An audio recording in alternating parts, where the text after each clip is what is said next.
Bonjour à tous, je me présente, Gérald Smet de la société Phoenix Aircraft et j'ai l'immense chance aujourd'hui de vous présenter le Black Shape Prime. Et oui, c'est l'appareil que tout le monde attendait, la gestation fut difficile et très longue, on a gardé la barre, on est resté courageux et nous avons cette chance aujourd'hui d'avoir, il me semble, un produit qui sort réellement de l'ordinaire. Il est toujours classé en ULM, il se comporte comme tel, mais les pilotes avertis qui ont eu la chance de l'essayer le comparent réellement à un avion qui reste dans cette classe ULM. L'appareil est équipé d'un Rotax 100 chevaux comme ses principaux concurrents. Nous avons un train rétractable, la structure est intégralement en composite carbone hot melt autoclavé. Je précise autoclavé parce que c'est la seule machine du marché à employer cette technique qui est utilisée dans l'aérospatiale et au niveau de la Formule 1. L'appareil est produit par Black Shape Aircraft qui fait partie du groupe Angelo Invest. Ce groupe détient plusieurs sociétés dont plusieurs qui sont dans le domaine aéronautique. Elle est d'ailleurs la société numéro 2 en Italie, ce qui est quand même un gage de fiabilité financière indéniable. Ils ont une très grande expérience dans tout ce qui est matériaux composites et technologies de pointe. Une grande partie des équipements internes sont produits directement par les différentes sociétés appartenant au groupe. Nous ne faisons appel à aucune autre sous-traitance extérieure. Donc c'est de nouveau un gage de fiabilité et de sécurité pour les clients. L'appareil est produit près de Monopoli, dans le sud de l'Italie, et vous pourrez, si vous venez jusque chez nous, voir la technicité des installations et la performance des outils employés. Bien, nous essayons aujourd'hui le Black Shape Prime au lendemain du Festival international de Blois, pendant lequel il a enchaîné de nombreux vols de présentation. Pas de problème particulier au roulage, hormis un rayon de braquage un peu large. Les suspensions remplissent leur rôle correctement et les trains offrent un guidage sans défaut. Avec un cran de volée, le Prime quitte le sol en environ 200 mètres avec une rotation vers 100 km/h. Bon, je constate que la meilleure vitesse de montée en lice s'établit entre 150 et 160 km/h avec un vario oscillant autour de 1000 pieds minutes. Précisons que nous décollons à pleine charge, cela va sans dire.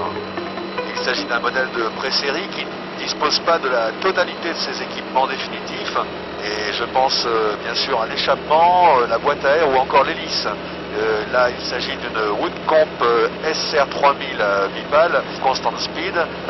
Tous ces éléments seront remplacés dans le but d'obtenir de meilleures performances. Ce sont du moins les points sur lesquels l'usine et l'implantateur belge travaillent actuellement. Donc un monstre de vitesse capable d'atteindre 300 km/h théoriquement. Enfin, c'est la vitesse qui est annoncée.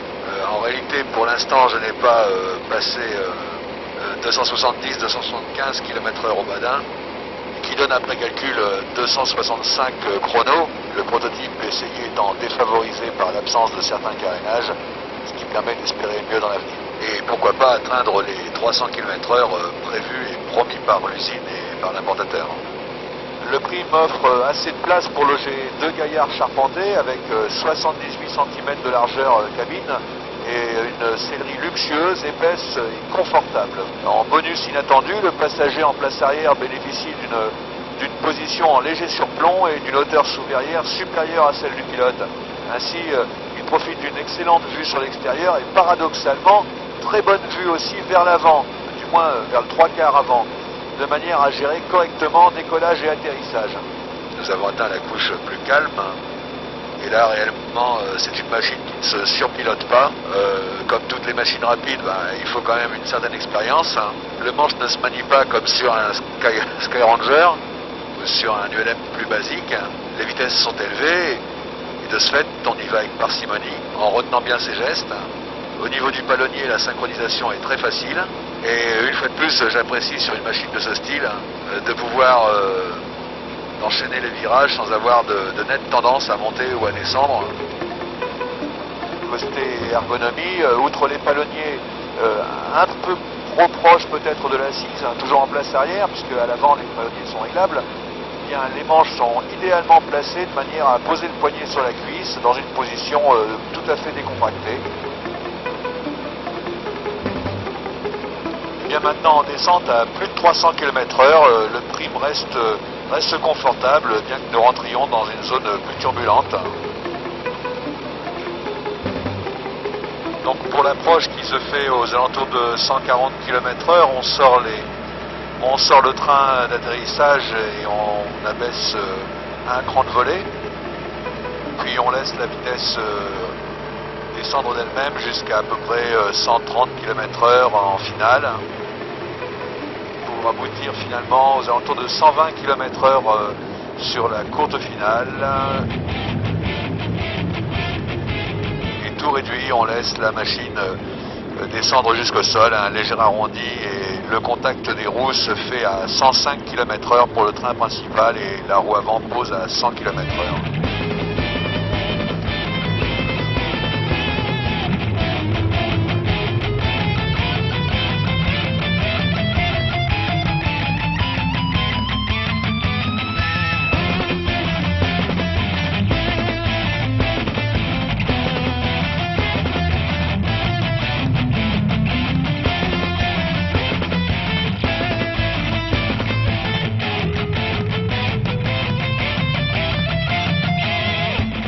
Alors concernant la sécurité de l'appareil, tous les moyens ont été mis en œuvre pour protéger ses occupants en cas d'incident.